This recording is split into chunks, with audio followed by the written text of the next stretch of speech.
پیارے بچوں، آج ہم کلاس پنجم کی کتاب اردو سے انشاءاللہ نظم میری پیاری اماں پڑھیں گے۔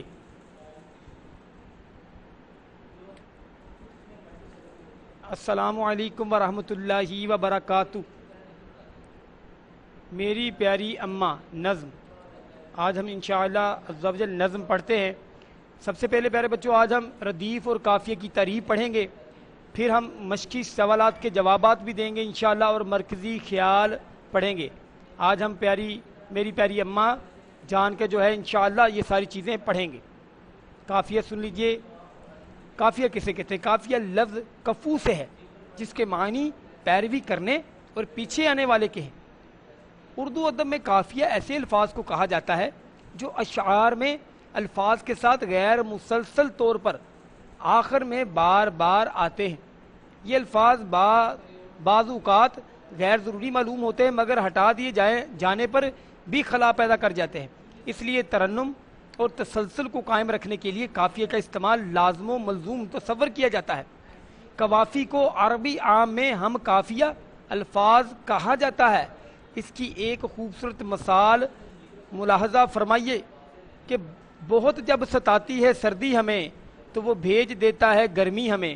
مدرجہ بالا شعر میں سردی اور گرمی قافیہ ہے، یعنی قافیہ کی جمع قوافی ہے۔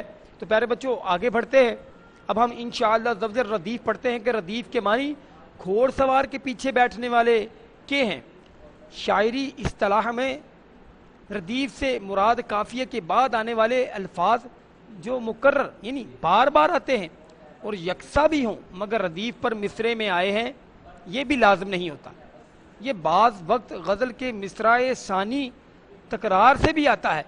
اس کی ایک اور تعریف یوں بھی کی جاتی ہے کہ قافیے کے بعد جو الفاظ مسلسل تکرار سے آئیں ردیف کہلاتے ہیں۔ ایک مثال ملاحظہ فرمائیے کہ اٹھاتے نہ تکلیف گر کام کی، اٹھاتے نہ تکلیف گر کام کی تو لذت نہ پاتے کچھ آرام کی۔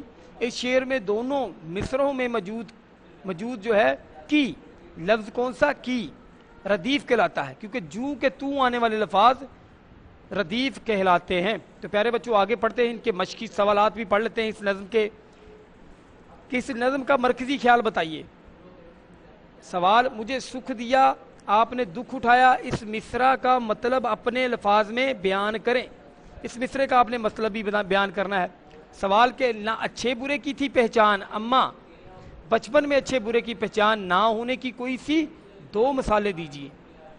سوال نمبر 4: اس نظم کے آخری بند کی نثر بتائیے۔ پیارے بچوں یہ آپ کے مشقی سوالات کے جوابات ہیں۔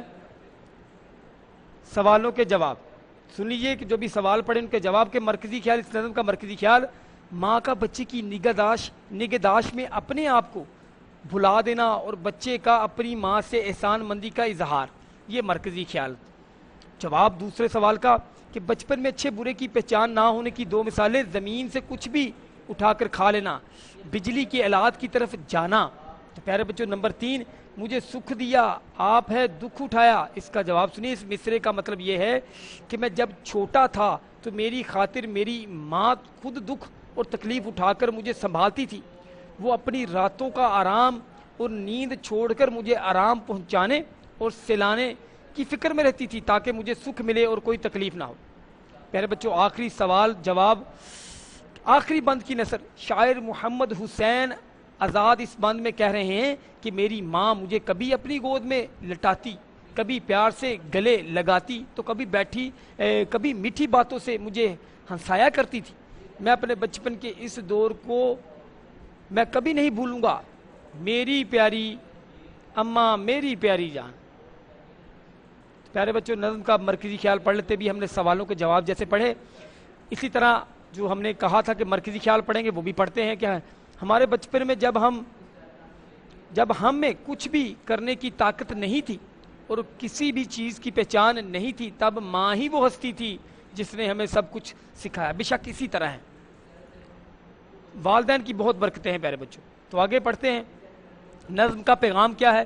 اس نظم سے ہمیں یہ سبق ملتا ہے کہ ہمیں اپنی والدہ کا انتہائی ادب و احترام کرنا چاہیے، ان کا کہنا ماننا چاہیے، ہمارے بچپن میں انہوں نے ہمارے سکھ کے لیے دکھ اٹھائے ہوتے ہیں، اس لیے ہمیں چاہیے کہ ان کے بڑھاپے میں ہم ان کے سکھ کی وجہ بنیں۔ تو پیارے بچوں، جو نظم ہمیں پیغام دیتی ہے اس کو بھی آپ لازماً ذہن میں رکھیے اور اس پر لازمی عمل کیجیے گا۔ گھر کا کام سن لیجیے کہ صفحہ نمبر 31 کتاب پر حل کیجیے، صفحہ نمبر 32 یاد کیجیے۔ پیارے بچوں، یہ گھر کا کام ہے، میں امید کرتا ہوں سارے بچے گھر پر ضرور یہ کام کریں گے۔ تو السلام علیکم ورحمۃ اللہ وبرکاتہ۔